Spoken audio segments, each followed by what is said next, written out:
आगे झारखंड में राज्यसभा की 2 सीटों पर चुनाव हुआ, जिसमें 3 दावेदारों ने अपनी किस्मत आजमाई। महागठबंधन से वैद्यनाथ राम और प्रणब झा ने अपनी किस्मत आजमाई। एनडीए ने परिमल नथवानी को समर्थन दिया। परिमल नथवानी कौन है, आपको इस रिपोर्ट में दिखाते हैं।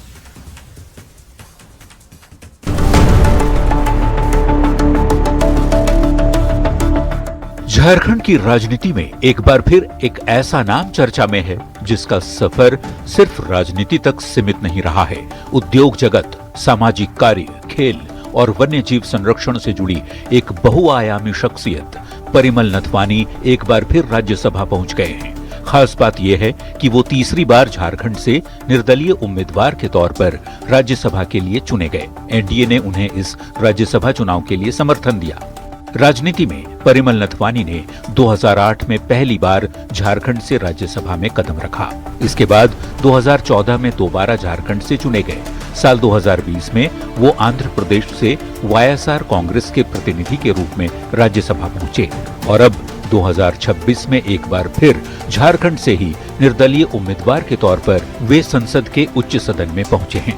परिमल नथवानी का सफर कॉरपोरेट और जनसेवा दोनों क्षेत्रों में समान रूप से प्रभावशाली रहा है। रिलायंस इंडस्ट्रीज में कॉरपोरेट अफेयर्स के डायरेक्टर के रूप में वे लंबे समय से कंपनी के चेयरमैन मुकेश अंबानी की कोर टीम का हिस्सा रहे हैं। गुजरात के जामनगर में दुनिया के सबसे बड़े रिफाइनरी कॉम्प्लेक्स की स्थापना से लेकर जियो नेटवर्क और न्यू एनर्जी प्रोजेक्ट्स तक कई बड़े प्रोजेक्ट्स में उनकी अहम भूमिका रही है। सिर्फ उद्योग और राजनीति ही नहीं, परिमल नथवानी की पहचान वन्य जीव प्रेमी के तौर पर भी है। गुजरात के गिर के एशियाई शेरों के संरक्षण और उनके प्रति जागरूकता बढ़ाने के लिए उन्होंने कई किताबें, डॉक्यूमेंट्री और गीतों के जरिए भी प्रयास किए हैं। कॉरपोरेट जगत की ऊंचाइयों से लेकर गांव की गलियों तक अपनी पहचान बनाने वाले परिमल नथवानी का यह नया राजनीतिक सफर अब झारखंड की राजनीति में एक नई चर्चा का विषय बन चुका है।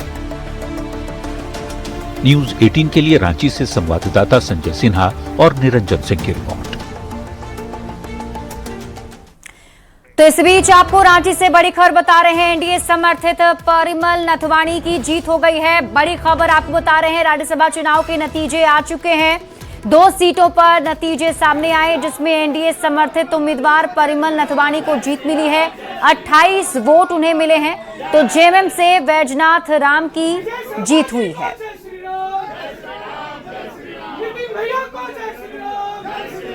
वो सालों का मैं आभार मानता हूँ और झारखंड के लिए आगे भी मैंने काम किया है, फिर मुझे काम करने का मौका मिलेगा